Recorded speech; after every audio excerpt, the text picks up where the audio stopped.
Off.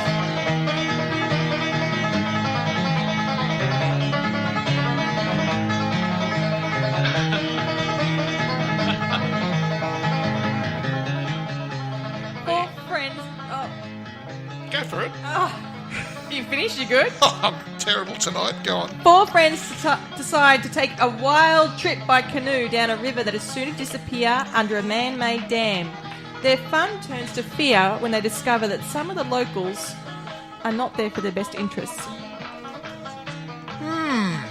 All right. Dueling banjos. Back on the porch. Back you go. There you go. I reckon you've just killed everybody's ears with that. I might tone that down a little bit. I have this thing where I can't help myself. Every time I hear that music and then it goes into the main reel, I can't help but go, yeehaw. I can't. You could have done it like in the other run out to the other room and done it and then come running back. You didn't have to turn it up and go, I came back. I sat back, but anyway, it'll be fine.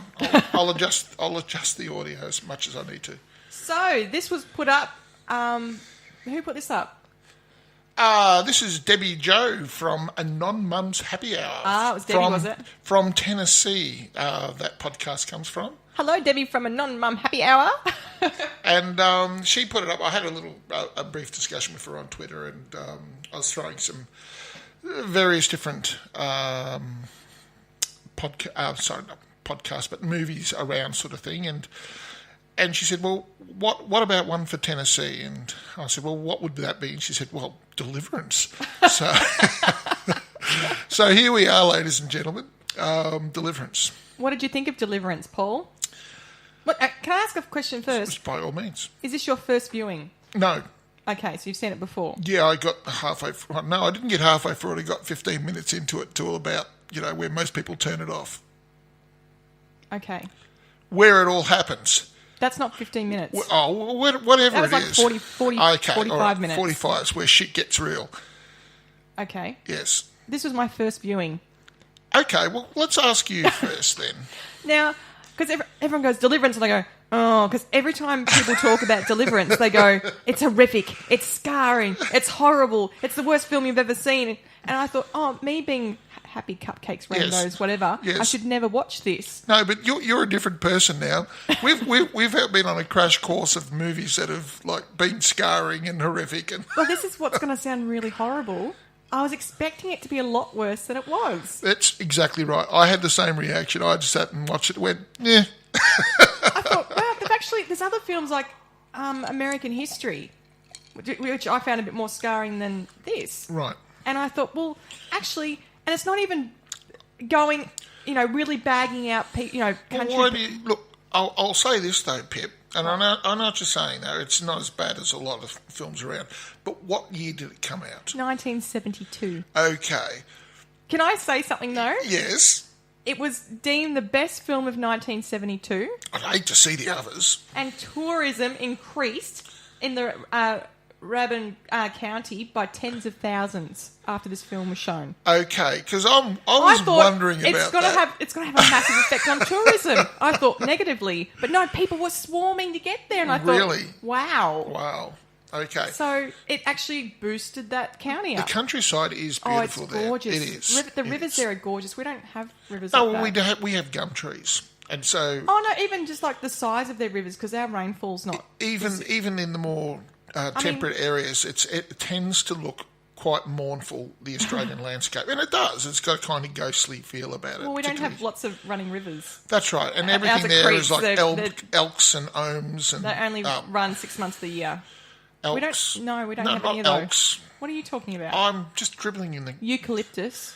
No, I'm talking about in Tennessee. Oh, in Tennessee they've got pines. Oaks. That's what I was trying to say. Spruce.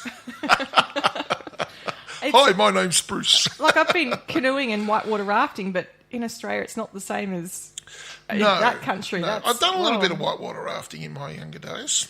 In your younger days? When I was young and spry. But I mean... Now I'd be the canoe. I had the instructor actually knock me out of the raft with a paddle because I was being a bit of a smart ass. And, there was nothing not safe about it, as in where if you'd done that in that river, you could drown like Drew did. Yep. So... Yep. Yeah, but that's what I mean. I've been terrified of watching this film, so I've always gone, oh, Deliverance, oh, evil, ah. But then I watched it and I went, oh, it's actually reminding me a little bit of the original film Gone in 60 Seconds, the way it was shot. You know how you hear people, they're talking, but you're not actually, you're just seeing a long shot, and the way the film looked. You're looking at me funny. Okay, obviously. No, I'm just... Look, can I be honest? I just wanted to let you get your point across first. Oh, you want to say something? Go, Paul. What did you think? No, no, well, go. I've got other ideas, but I will. Thought it was god awful. It was god awful. It was terrible. I don't like the movie Gone in 60 Seconds. Yeah, I was going to say anything that came out of the early 70s was rubbish. You know, I can't think of it. Smokey and the Bandit. Don't get me wrong, love Burt Reynolds. I do. And I don't think this was his best one. I was a Smokey.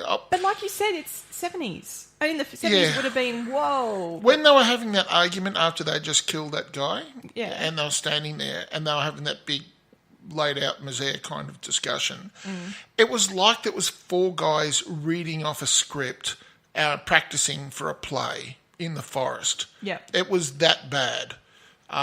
Their acting was like John Voight. I mean, come on, he's not a bad actor. He's a good actor. But this in their early career. I know, and they had a lot to learn yet. Even Burt Reynolds was not great in it.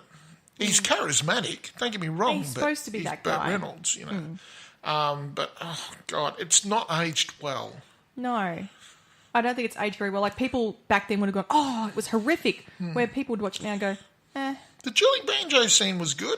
And it was quite organic, and I quite liked that scene. And I'm not going to completely rubbish it from one end to the other because there were some high points in the film. But there was also... did you know that the kid playing the banjo, what was his name, Billy Redden, he was in Big Fish as well. But anyway, he wasn't actually playing the banjo. The guy who's in charge of the music, Eric Weisberg, had his arms in the... behind him, you know how they do that shirt thing like they did in The Shine? Yep. Yeah, he was doing it from behind this kid's back. Wow. Okay. I know, but it looked great. Yes. It looked real. It looked like it was the thing. It was happening, yep. Yeah, and it's such a great piece, and everybody knows that piece of music. It's so good. It's emblematic. And it was interesting that you came out with the... how people flocked to the area sort of thing. And understandably, because it is beautiful... But you know what? Gorgeous. For you Americans who are listening to this, just wait. Are you going to say something I'm not going to be offensive. I'm not going to be offensive. I'm just going to give you an extra point of view. That's all. Let me just take your focus out to a global level now. I suspect, and I don't know for sure because I could be pulling this out of my ass, but I suspect there's, from people that I've talked to over the years when Deliverance comes up, I suspect it's had a net negative effect on American tourism across the board. No. I'm sure a lot of people went there to Tennessee itself to see where Deliverance was, sort of thing, and to find out for themselves. But I think it's such a, how can I put this? It's a film that I believe has gone deep into the psyche of a lot of people and given them the impression that be careful of American country people. And it's unfair because they also make in that film, they make sure that they show Tennessee people looking after strangers at the very end. And at the start. And at the start, and it should be noted, you only need one rapist to ruin the whole show. Do you know? Bad rapist. Because it's such a powerful scene, and because most people have watched the movie 30, 40 years ago, sort of thing, and made their decisions then, I don't know. I think it has created in the mindset of a lot of foreigners from America. But there's a lot of people that haven't seen this film, i.e. me and other people like me, who just go, oh, that's horrible, because people just say, oh, it's about these guys who get totally screwed over by rednecks living out in the bushes. Can I ask you a question? But that's what I'm trying to say is there's so many people who haven't seen the film and are taking those prejudices with them when they go there. Would you go to Tennessee yourself now and feel safe, surrounded by people who are rural? Well, I'd go anyway, even before I'd seen this. Even though you'd seen the film in the back of your mind. That's what this is what I'm trying to say. No, it wouldn't have that sort of effect on me. Okay. I'd have a more of effect of anywhere I go by myself in a country I don't know. Yes. I wouldn't do that. Yes. Because Deliverance is in the back of your brain. No, because that's or any sort of thing that is like that. But no, I just previously though I was like, oh no, it's a horrible film. Now I'm like, oh, all these people had such a hype for it. And haven't you matured? No, I just think there's lots of other people in my age group that probably have never watched this film because all their elders said, oh, don't watch it, it's horrifying and terrible. And really, it's not that scarring. No, not by today's standards, but certainly by those standards it was, because it was a major motion picture at the time. And I felt bad for, like, that last Tennessee guy who was just looking down the thing. Looking down what thing? Looking down in the gorge. And, like, because these guys are just paranoid. Like, Drew didn't get shot.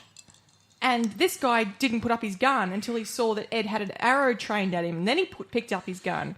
So technically these guys... I mean, yes, there were these two bad guys, the rapist and his mate, with a gun. Yep. But otherwise, everyone else was probably normal. And they were just like, oh my gosh, there's a guy with an arrow at me. I'll try and save myself, protect myself. So he's shot someone for no reason other than his own paranoia. Yes. So this film basically about these guys freaking out and getting paranoid and therefore... Do you not think the second guy was going to shoot them? Do you know what? After what the sheriff said, I don't think so. Why? What did the sheriff say in connection to that? He said that he's the other sheriff's brother-in-law was out there hunting. So he's out there. They're all in that. Because you had the two guys who were involved with the rape. Yeah. And the second guy was the second guy on the other side of the rock, which was a lot further down the river. Yes. Was the brother-in-law of the other sheriff. Yeah, but it's the same guy who was involved with the rape. No, it wasn't. He was mucking around his teeth and he goes, oh, maybe he was, but he wasn't. He wasn't the same guy. He wasn't the same guy? No, he wasn't the same guy. He was a completely different guy. So it's only these guys being paranoid and ruining these people's lives. Like the sheriff goes, don't you come back here. I think you better not bring in your paranoia here. Okay, that's fine. But no, they were not the same man. Who shot? Ed shot the sheriff's brother-in-law. Yeah, with the arrow. Yes, I know. But who shot Drew? Drew? No one. He didn't get shot. Didn't you see him drop in the water? What was that wound hanging out of the leg of... Was it a compound fracture? Yes. Okay. That was Lewis. Lewis had a compound fracture. So now what's happened is he's in the boat. He's freaking out about the fact that they've just hidden this murder. And he's freaking out. And he's just fallen out of the boat. There was no shot. There was no bullet wound. And they've just made it up to suit their I was just paranoia. wondering while Lewis was laying in the bed in the hospital in Tennessee, and I'm thinking, is he going to be covered by Obamacare? But that's what I mean. So this film was basically about these guys getting paranoid and then just, Yep. Oh, no, sorry. Well, you know me. I sometimes can miss important points because I struggle. I don't hear very well. And when it's rattle-gun... accents, and when the accents sound like Brad Pitt, it's a little difficult to...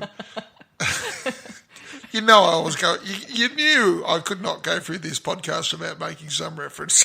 Am I going to be scarred for life now? No, you're going to be mocked for the rest of your life, though. You in Tennessee, it's going to be a long and arduous history, I'm afraid. Thanks. You're quite welcome. But that's only what I got from the film. I could be wrong. No. Look, I'll take your version over my version because I know me and I know I miss things or mishear things. And because it was only represented by the guys talking and there was a lot of background, and that was, I found it difficult. I had the sound turned right up. But because there was the ever-present sound of the river, it was a lot of white noise, or should I say a lot of white water noise, that thank you. And I found it difficult to distinguish what was being said. Like when they were checking his body, I couldn't understand any of that. Because he's going on at that wound, he goes, it could be a rock, and there was no bullet. Yes. Wound. So I heard that, but I wasn't sure if it was, you know what I mean? Like, I wasn't sure. He had no bullet hole. Okay, all right. He had a big Why did he fall out in the first place, Because though? he was Did you see him digging when they were digging up the grave? Yeah. And he was freaking out. You could hear him breathing heavy, and he's sitting in the boat looking totally, oh my gosh, oh my gosh. He just basically had a massive panic, and his brain just totally switched off and he just fell out of the boat. Okay. Now, I think